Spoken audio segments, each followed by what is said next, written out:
O amor proibido entre duas personagens improváveis, sufocadas pelos valores socio-religiosos que regiam o Brasil no início do século XX, é o ponto de partida de Atos de Paixão, do autor Túlio Henrique Pereira. E é ele que eu recebo aqui hoje no Prosa Cultural. Túlio, seja bem-vindo ao nosso programa. Muito obrigado, Mari. Bom, então para começar a falar um pouquinho sobre esse livro, queria saber de você como que foi construída a narrativa dessa obra. Muito interessante a pergunta. Atos de Paixão é uma dramaturgia, né? E essa dramaturgia ela parte de uma questão vigente na minha mente. O argumento ele se inicia na adolescência, quando eu queria, após algumas leituras despretensiosas de Platão, entender um pouco mais sobre o universo das paixões. De que paixões são essas? Como essas paixões acometem o ser social, né, o sujeito social? Então, a partir desta questão, eu comecei a levantar o argumento de Atos de Paixão. Então, é um livro que ele leva 9 anos para ser escrito, né? Desde o seu argumento até a sua editoração, em forma de livro agora. Então, é uma dramaturgia. E assim, como eu disse, é um livro ambientado no Brasil no início do século XX, né? Ele traz toda uma linguagem específica daquele momento. Como que foi a pesquisa para se construir esse livro com base nessas características daquela época? Bom, é sempre um universo de pesquisa. O universo de pesquisa ele é muito complexo, né? Como eu era muito jovem na época do argumento, então assim, eu nunca me sentia pronto para, por exemplo, finalizar o trabalho. Por exemplo, pensar na forma das personagens falarem, né? Os trejeitos, porque tudo isso está inserido na rubrica do texto. E para ter condição de trazer uma rubrica que parecesse ou que remetesse a esse universo da década de 20 no Brasil, então foi preciso, por exemplo, esses 9 anos. Foi uma pesquisa bibliográfica, sem dúvida, uma pesquisa, por exemplo, de textos, referências da época, por exemplo, também, e depois também diálogos com pessoas que ambientaram ou que tiveram contato com algo desse período. Então foi um processo de descoberta muito feliz mesmo. E por que, Túlio, assim, uma história ambientada no Brasil no início do século XX? Por que ambientado no início do século XX no Brasil? Eu queria, por exemplo, trazer a vestimenta de uma época. Eu queria trazer também aquele universo plural de um país com ares urbanos, né? Mas também com uma ligação com o tradicional. Então, eu pensei em Rio Pardo, na cidade de Rio Pardo. Por quê? Não queria, por exemplo, não pensei em Salvador, poderia ser uma possibilidade. Não pensei, por exemplo, no Rio, que também seria uma possibilidade. Mas eu pensei, por exemplo, eu quero personagens em trânsito. Eu quero personagens deslocados, descentrados, assim como é a paixão. Assim quando a paixão acomete o ser humano. Então, quando você pensa, por exemplo, no século XX, você tem todas as tensões de uma época. Por exemplo, o lugar determinado para a mulher, né? Por exemplo, aquela força, a vitalidade, a virilidade masculina na sociedade, né? A imposição do masculino numa sociedade com ares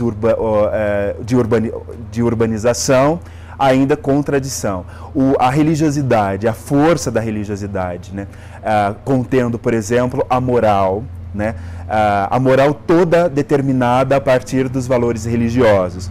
Então, por exemplo, em que momento no Brasil que nós teríamos isso, se não essa década de 20, pensando eu? Claro que é um olhar subjetivo, né? É um olhar subjetivo, mas nessa minha subjetividade eu pensei no século XX como um momento crucial, por exemplo, ou de resquícios muito presentes de uma sociedade pós-imperialista, de uma sociedade pós-escravagista, de uma sociedade machista, colonial, tudo isso ainda, aqueles resquícios todos ainda estão muito presentes na década de 20. E sem falar também da questão da Belle Époque, né, que é, por exemplo, o afrancesamento dos brasileiros, que ainda mantém, por exemplo, esse cordão umbilical com a Europa, né? Como esses brasileiros da década de 20 lidam com esse afrancesamento, com essa europeização, né, dos costumes, porque, por exemplo, toda essa busca de urbanização do Brasil ainda é baseada nos valores europeus, né? Então, como as pessoas, como os sujeitos comuns do nosso cotidiano, por exemplo, lidam, a minha questão era como eles lidariam ou como eles lidavam com todas essas questões e as tensões de ser Brasil, de pertencer a um lugar ou que identidade de Brasil é essa que nós vamos falar nesse período, entendeu? Então esses são todos os elementos aí que permeiam toda a história de Atos de Paixão, né? Esses elementos estão presentes do começo ao fim da trama, que é falar sobre a questão do não lugar, do pertencimento, da identidade deslocada, entendeu? Tudo isso está na trama. Uhum. E assim, ao longo desses 9 anos que esse livro foi construído, como que foram surgindo os personagens? No começo você já tinha uma ideia de todos os personagens, foram nascendo, como que eles surgiram assim mesmo de fato? Sim, é engraçado, porque, por exemplo, eu sempre começo a minha escrita com os personagens principais. Então eles têm que ter mais ou menos começo, meio e fim. E esse texto, ele levou mais tempo para ser finalizado, porque eu acreditava que eles não tinham fim, entendeu? Então, assim, a minha luta durante esse tempo todo era pensar que havia de ter um fim para esses personagens que fosse à altura do início que eles tiveram, né? Claro que eles têm os desencontros deles, tem, por exemplo, os encontros também com outros personagens. Os primeiros personagens que foram criados foram o Gercindo e o Lúcio, que são as personagens principais. E aí, posteriormente, eu acredito que o último personagem que eu criei foi o padre, a figura do padre, que eu pensei, bom, a moral cristã, a moral religiosa e cristã está presente do início ao fim. Mas, por exemplo, eu não havia conseguido materializar, por exemplo, a figura dessa moral. E aí tem uma coisa muito engraçada, por exemplo, porque ao mesmo tempo que eu estou falando de uma sociedade burguesa, claro que tem a sua influência, sociedade burguesa não, uma sociedade elitizada, para ser mais específico. É uma sociedade elitizada no Brasil. Então eu coloquei, por exemplo, um padre negro, né? Por exemplo, é uma questão, porque por mais que fale de paixão, de tensão, dessa questão das emoções à flor da pele, dessa questão de não lidar com o sentimento, de não contê-lo, né?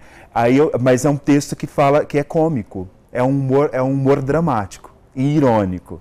Completamente irônico.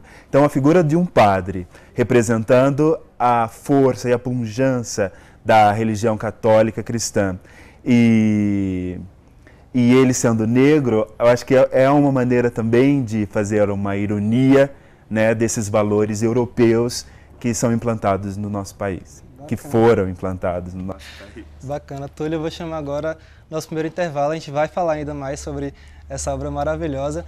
Você aí de casa, fique aí, daqui a pouco tem mais prosa cultural com Túlio Henrique Pereira. Até já!